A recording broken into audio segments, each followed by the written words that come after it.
Rien de tel qu'une nouvelle couche de peinture pour transformer une pièce, n'est-ce pas? Ce simple coup de rouleau peut changer une ambiance, redonner vie à un espace. Mais voilà, quand on ouvre ce pot, qu'on sent cette odeur si particulière, on se pose rarement la question: qu'est-ce qu'il y a vraiment là-dedans? Alors, on va décortiquer ça ensemble. Parce qu'au-delà de la couleur, il y a une véritable alchimie. Une formule complexe qui est pensée pour bien plus que simplement décorer.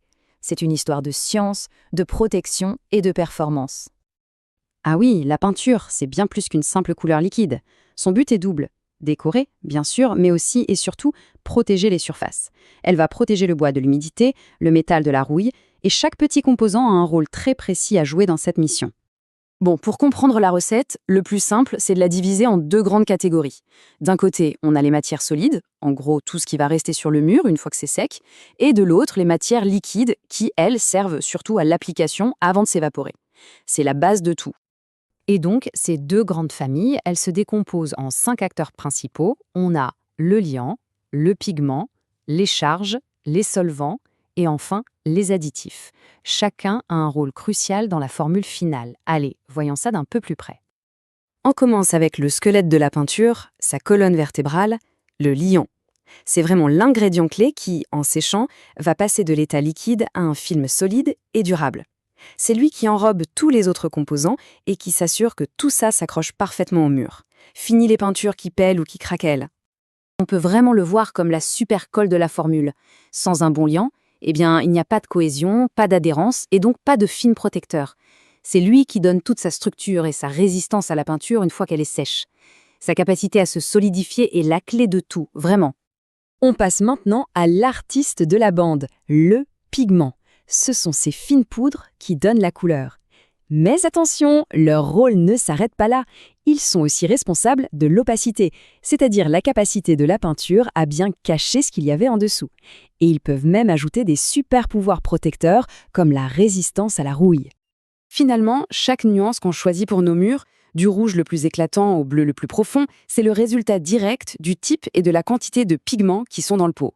Ils sont vraiment le cœur esthétique de la peinture. Et puis, il y a les héros un peu méconnus, les charges. Alors eux, ils n'ont pas un grand pouvoir colorant, c'est pas leur job, mais ils sont fondamentaux. Ils renforcent la peinture, la rendent plus dure, plus résistante, et en plus, cerise sur le gâteau, ils permettent de baisser le coût de fabrication. En fait, ils donnent du corps à la formule. Maintenant, revenons aux matières liquides, les solvants et les diluants. Leur but, rendre la peinture, applicable, tout simplement.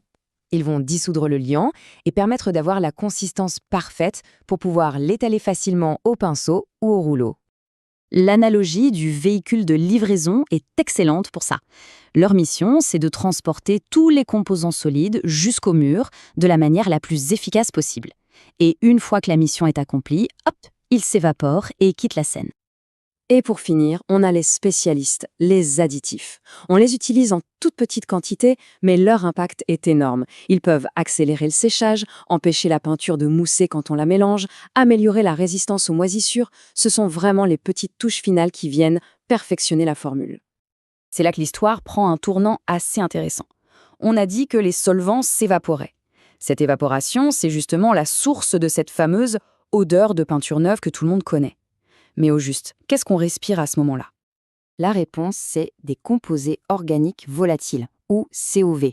Ce sont des substances chimiques qui se libèrent dans l'air pendant, mais aussi après l'application. Et ça peut durer des mois. C'est donc un enjeu majeur pour la qualité de l'air à l'intérieur de nos maisons et pour l'environnement en général.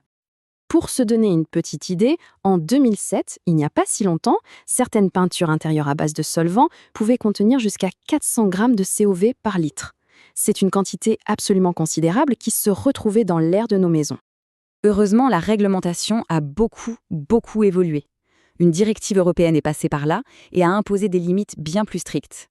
Pour le même type de peinture, on est passé d'un maximum de 400 grammes par litre à seulement 30 en quelques années. C'est un progrès juste énorme pour la qualité de l'air qu'on respire chez soi. La grande question maintenant, c'est, avec toutes ces infos, comment est-ce qu'on s'y retrouve au moment de choisir sa peinture? Eh bien, il existe des outils pour nous guider, des sortes de codes secrets à déchiffrer sur les pots.